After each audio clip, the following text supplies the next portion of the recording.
My name's Pamela, and up until recently, I was just your average workaholic advertising specialist. I lived and breathed my job at this fancy agency in the heart of the city. You know the type, big glass building, top floor office with a view that'd make your head spin. I was good at what I did, damn good actually. The agency relied on me for pretty much everything. I was your typical career-focused woman in her early 30s. No husband, no kids, just me and my work. My tiny apartment was more like a pit stop between office hours than an actual home. I'd roll in late at night, crash for a few hours, then head right back out. Rinse and repeat. My boss, well, she was something else. Picture a 60-something woman with more ambition than empathy. She owned the agency, and boy, did she let everyone know it. Her name was Vivian, but we all called her Mrs. Crawford behind her back. To her face? It was all yes, ma'am, and right away, ma'am. One particular Monday morning, I dragged myself into the office, feeling like death warmed over. I'd caught some nasty bug over the weekend, but deadlines wait for no one, especially not in Vivian's world. I was hunched over my computer, trying to focus on the quarterly report through my fever haze, when Vivian's voice cut through the office like a knife. Pamela, my office, now. I stumbled to her door, knowing full well what was coming. The report was late, and Vivian Crawford did not do late. What the hell is this? She snarled, waving a printout in my face. You call this a report? Any 5-year-old could put together something more coherent than this garbage. I'm sorry, Ms. Crawford, I mumbled, my head pounding. I've been sick, Anne. Sick? She scoffed. You think clients care if you're sick? You think I built this agency by taking sick days? You're useless, Pamela. Utterly useless. Her words hit me like a slap. I'd poured my heart and soul into this job for years, sacrificed everything for it. And this was what I got in return? I don't know if it was the fever or just years of pent-up frustration, but something in me snapped. Tears welled up in my eyes, and before I knew it, I was bolting out of her office, past the shocked faces of my coworkers, and into the elevator. The elevator dinged, and as the doors slid open, I came face to face with a pair of concerned brown eyes. Hey, are you okay? A deep voice asked. I looked up, startled by the voice. Standing there was a man about my age, with kind eyes and a concerned expression. I must have looked a sight, because his brow furrowed even deeper when he saw my face. I'm fine, I stammered, trying to regain my composure. But the tears betrayed me, streaming down my cheeks. You don't look fine, he said gently. Look, I know it's none of my business, but, would you like to grab a coffee? Sometimes talking to a stranger can help. I hesitated. I never did things like this, running out of work, crying in elevators, accepting invitations from strangers. But something about his genuine concern broke through my defenses. Actually, I sniffled, that sounds nice. We made our way to a little cafe just down the street. As we sat down with our coffees, he introduced himself as Jake. So, he said, settling into his chair, want to tell me what's got you so upset? I found myself pouring out the whole story, how I'd been feeling ill, how I was behind on my work, and how my boss had torn into me. I was careful not to mention any names or specifics about the company, but I didn't hold back on describing how devastated I felt. Wow, Jake said when I finished. That's rough. No one deserves to be treated like that, especially when they're sick. We ended up talking for over an hour. Jake told me about his own job in finance, his hobbies, his dog. It was easy, comfortable conversation, and I found myself laughing, despite the awful morning I'd had. As we were getting ready to leave, Jake hesitated. Listen, Pamela. I know we just met, but I'd really like to see you again. Maybe we could grab dinner sometime? I surprised myself by saying yes without hesitation. We exchanged numbers, and as I watched him walk away, I felt a flutter of excitement in my chest. Over the next few weeks, Jake and I started seeing each other regularly. We'd meet for dinner after work, or spend weekends exploring the city. With each date, I found myself falling harder for him. He was kind, funny, and supportive, everything I'd been missing in my life. At work, things were, well, they were what they always were. Vivian was still Vivian, demanding and critical. But somehow, it didn't bother me as much anymore. Knowing I had Jake to talk to at the end of the day made it all more bearable. One night, about a year after we'd met, Jake took me to a fancy restaurant. As we finished our dessert, he pulled out a small velvet box and opened it, revealing a beautiful diamond ring. "Pamela, will you marry me?" Happy tears welled up in my eyes as I nodded enthusiastically.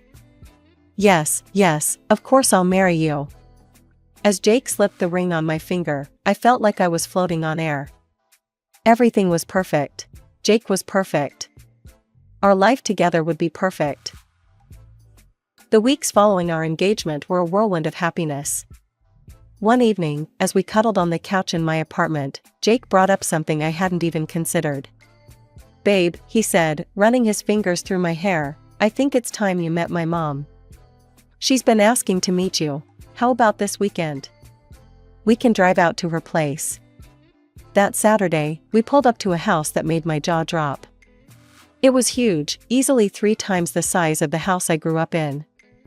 The door swung open, and I froze. Standing there, looking just as shocked as I felt, was Vivian Crawford, my boss, Jake's mother. "Mom," Jake said warmly, oblivious to the tension, "this is Pamela, my fiancée." Vivian's eyes narrowed as they swept over me. "Pamela," she said, her voice cold. "What a surprise."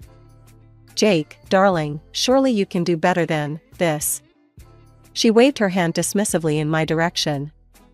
"With your money, your position, you could have any woman you want. Why settle for someone from such a modest background?" I felt like I'd been slapped. Jake's arm tightened around me. "Mom," he said, his voice hard, "I love Pamela. She's the best thing that's ever happened to me. I'm marrying her, with or without your approval." Vivian's face darkened, but Jake didn't give her a chance to respond. He turned to me, his eyes softening. "I'm so sorry about this, Pam. Let's go." As we drove away, I finally found my voice. "Jake," I said shakily, "there's something I need to tell you." I spilled everything, how Vivian was my boss, how she'd treated me at work, the incident that led to me meeting Jake in the first place. Jake listened silently, his knuckles white on the steering wheel. When I finished, he pulled the car over and turned to face me. "Pamela," he said firmly, "I want you to know that this changes nothing. I love you, and I'm on your side, no matter what." His words were like a lifeline, and I clung to them desperately. We decided to move forward with our wedding plans, despite Vivian's disapproval. Jake and I found a small apartment together, and for a while, everything seemed okay. But at work, things were getting worse. Vivian's treatment of me had always been harsh, but now it was downright cruel. She'd humiliate me in meetings, mock my ideas in front of clients, and pile on impossible deadlines. Yet she never fired me. I was too valuable to the agency, and we both knew it. I'd come home every night exhausted and demoralized. Jake was always there, supportive and loving, but I could see the toll it was taking on him too. He'd confront his mother, begging her to treat me better, but it only seemed to make things worse. The breaking point came on a Tuesday. I'd been working on a massive presentation for weeks, pouring every ounce of creativity and effort I had into it. As I stood in front of the management team, including Vivian, I felt a glimmer of hope. Maybe this time I'd finally earn her approval. I was halfway through my pitch when Vivian's cold voice cut through the room. "Is this a joke, Pamela? This is what you've been working on for weeks? This is amateur work at best. I've seen interns produce better concepts than this drivel." The room fell silent. I could feel the pitying looks from my colleagues, but no one dared to speak up against Vivian. "I can revise it," I stammered, fighting back tears. Vivian waved her hand dismissively. "Don't bother. We'll have someone competent handle it from here. You're dismissed." I fled the conference room, my cheeks burning with humiliation. As soon as I reached my desk, I broke down in tears. It was too much. The constant criticism, the public humiliation, the stress of navigating this impossible situation with my mother-in-law. I couldn't take it anymore. That evening, I stumbled into our apartment, still sniffling. Jake took one look at me and pulled me into a tight hug. "That's it," he said firmly. "You can't keep doing this to yourself, Pam. You need to quit. Your mental health is more important than any job." The next day, I marched into Vivian's office and handed in my resignation. Her face contorted with rage. "You ungrateful little thing," she sputtered. "After everything this agency has done for you? You're just going to abandon us?" I stood my ground, my voice steadier than I felt. "I'm sorry, but I can't continue working in this environment. My last day will be in 2 weeks." As I turned to leave, Vivian's voice stopped me cold. "You think you can just walk away? I'll make sure you never work in this industry again. You'll regret this, Pamela. Mark my words." I threw myself into job hunting, confident that my skills and experience would land me a new position quickly. But as the weeks turned into months, I started to worry.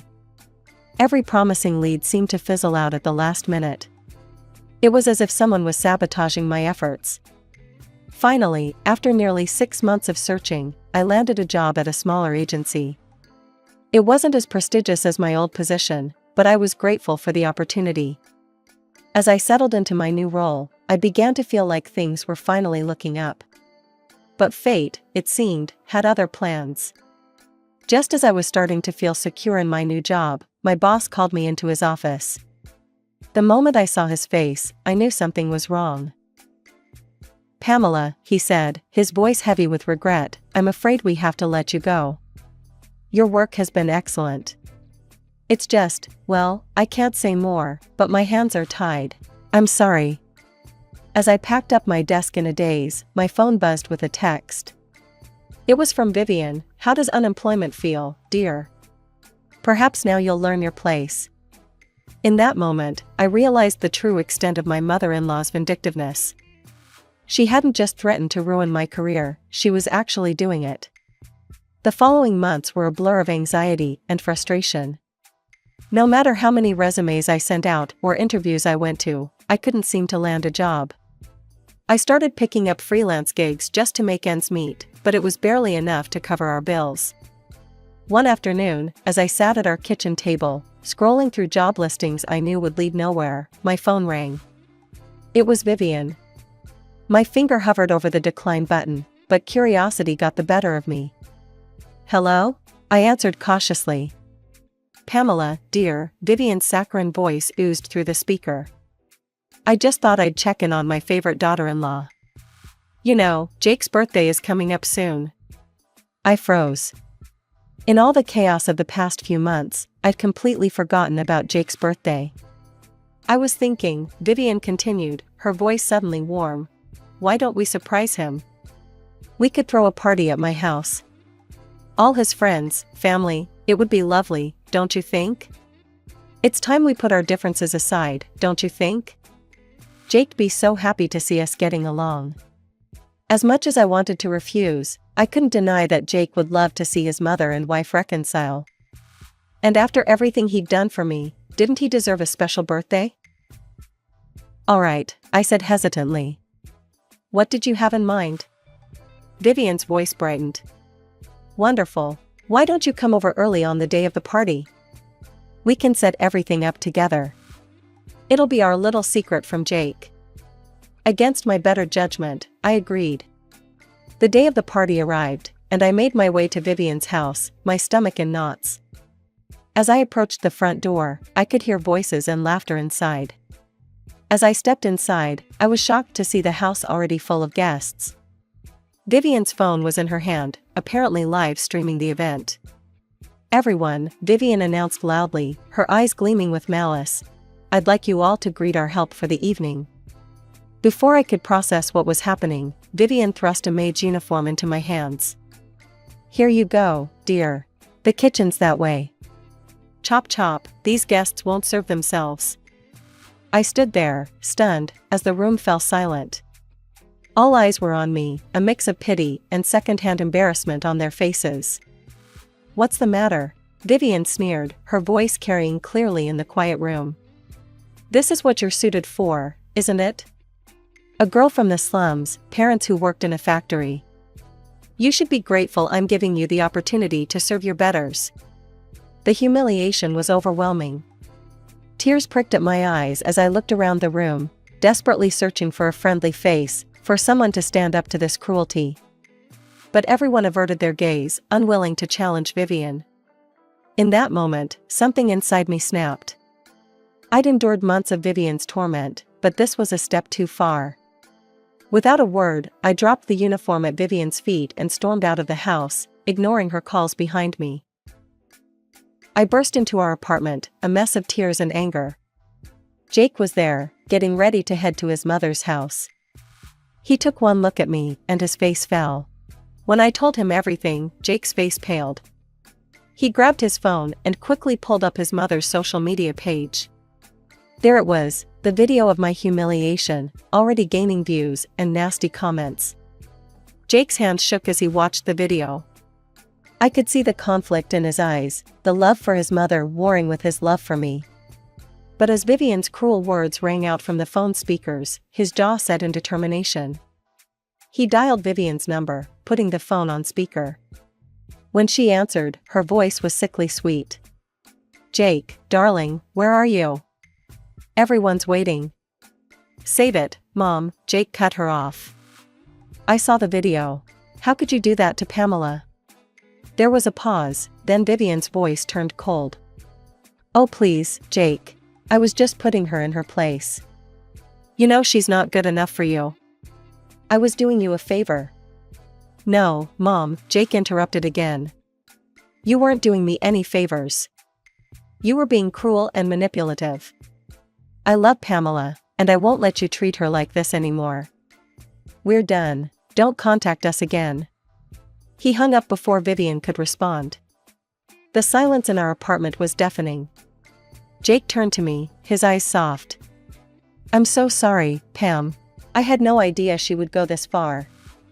I fell into his arms, feeling a mixture of relief and anxiety. We spent the rest of the evening together, ignoring the constant ringing of Jake's phone. It was only the next morning that we realized the full extent of Vivian's retaliation. Jake's boss called him in for an emergency meeting. When he returned home a few hours later, his face was ashen. "They fired me," he said, his voice hollow. "Apparently, the CEO is a close friend of my mother's. She asked him to let me go." We spent the next few days trying to figure out our next move. With both of us unemployed and Vivian's influence seemingly everywhere, our options felt limited.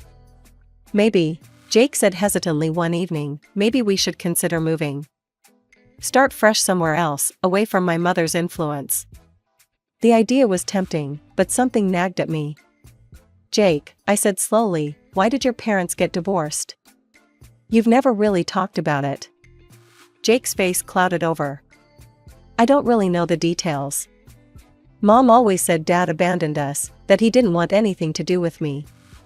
Dad tried to contact me a few times when I was younger, but Mom always intercepted the calls, told me he was just trying to manipulate us." An idea started to form in my mind.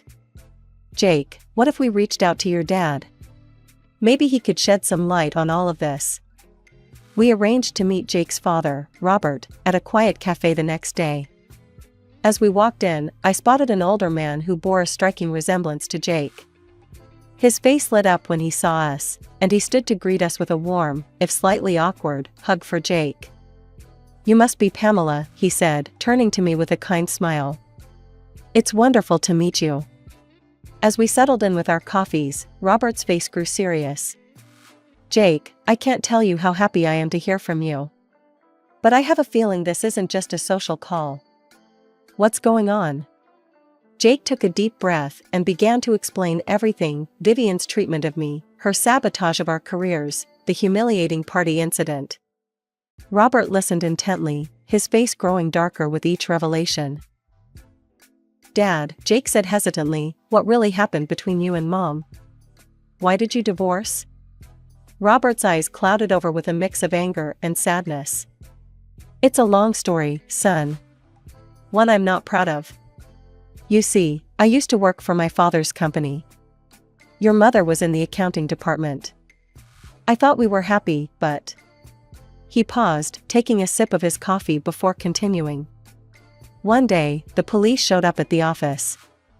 Your grandfather was arrested for tax evasion. It all happened so fast, the company was in chaos, and suddenly your mother was taking charge, saying she'd keep things running.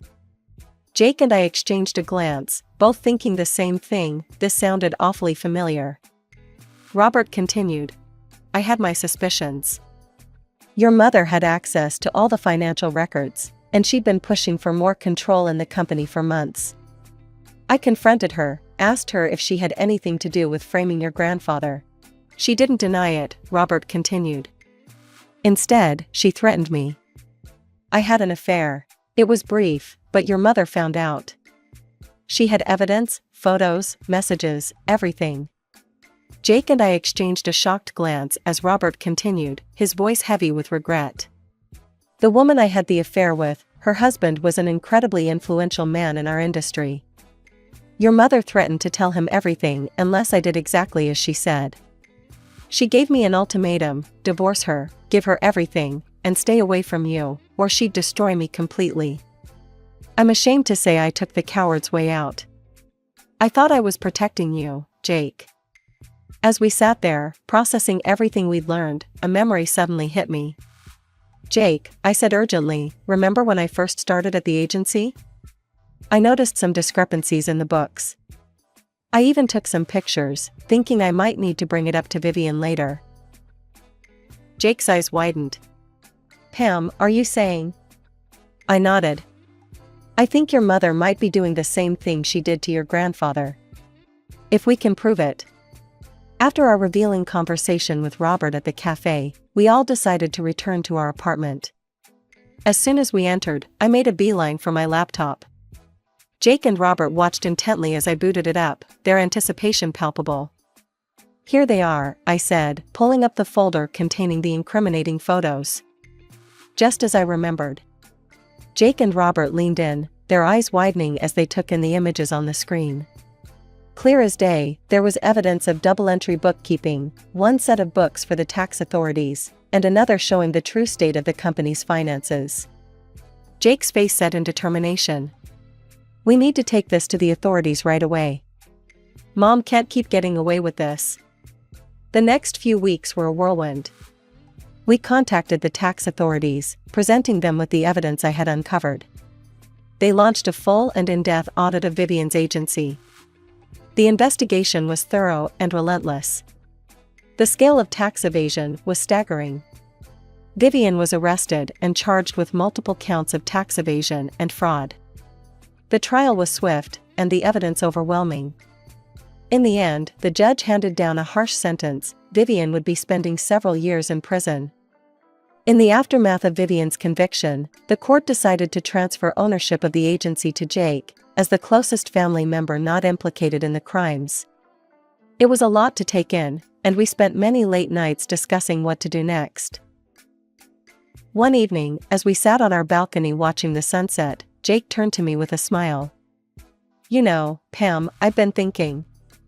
This agency needs a fresh start, a new direction. And I can't think of anyone better to lead it than you. I stared at him in shock. Me? But Jake, He cut me off gently.